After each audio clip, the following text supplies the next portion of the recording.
अस्सलामुअलैकुम शेफ़ सदीकी आपकी खिदमत में हाजिर है। आज आप लोगों के लिए अंडा ग्रेवी का सालन लेके आया हूँ जो बहुत टेस्टी फुल बनता है। इसमें कौन कौन से मसाले डाले जाते हैं, किस तरीके से बनता है, किस तरह तैयार होगा, आइए देखते हैं इस रेसिपी में। आपने एक पैन में एक प्याली ऑयल की ऐड कर लेनी है और उसके बाद 2 अदद प्याज आपने चॉप करके इसके अंदर ऐड कर देने हैं। प्याज को आपने ब्राउन करना है, फ्लेम को आपने मीडियम रखना है। प्याज को आपने फुल ब्राउन नहीं करना। उसके बाद आपने लहसुन और अदरक का पेस्ट मिक्स करके इसको हिलाते रहना है। 2 अदद आपने इसके अंदर टमाटर काट के ऐड करने हैं। टमाटर के बाद इसके अंदर हम ऐड करेंगे सब्ज मिर्चें 4 अदद कटी हुई। आप इनको पेस्ट की सूरत में भी डाल सकते हैं, काट के भी डाल सकते हैं।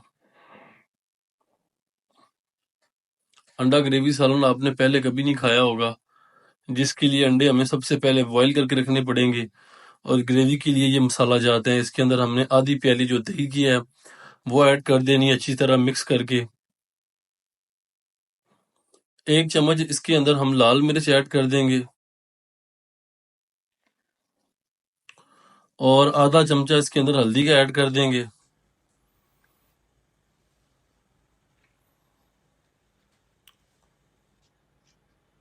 और 1 चम्मच नमक का ऐड करेंगे।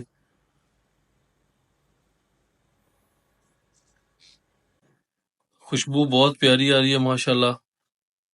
सालन हमारा बहुत मज़ेदार बनेगा। इसके अंदर आधी चम्मच हमने ब्लैक पेपर भी ऐड कर दिया है और आधा चम्मच इसके अंदर गरम मसाले का ऐड करेंगे, पिसा हुआ गरम मसाला।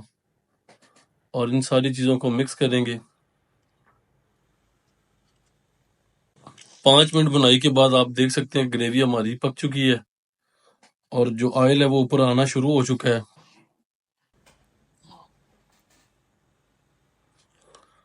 मज़ीद 5 मिनट और बुनाई करने के बाद ग्रेवी जो हमारी है वो कंप्लीट तैयार हो चुकी है। और इसके बाद हमने इसके अंदर जो अंडे हमने बॉईल करके रखे हुए थे इस शक्ल में आपने ऐड कर देने इसके अंदर। अंडे डालने के बाद इनको हम हल्का हल्का चमचे की मदद से हिलाते रहेंगे ताकि जो अंडे हैं इनके अंदर ग्रेवी का जितना भी मसाला जाता है वो ऐड हो जाए। अंडों की पकाई आपने इस तरीके से करनी है कि जितना भी टेस्ट है वो अंडों के अंदर जाना शुरू हो जाए। इसके बाद हमने सबसे एंड पे आधा चम्मच जो है वो हमने खुशक धनिया का ऐड कर देना है। माशाल्लाह हमारा जो सालन है वो तैयार हो चुका है।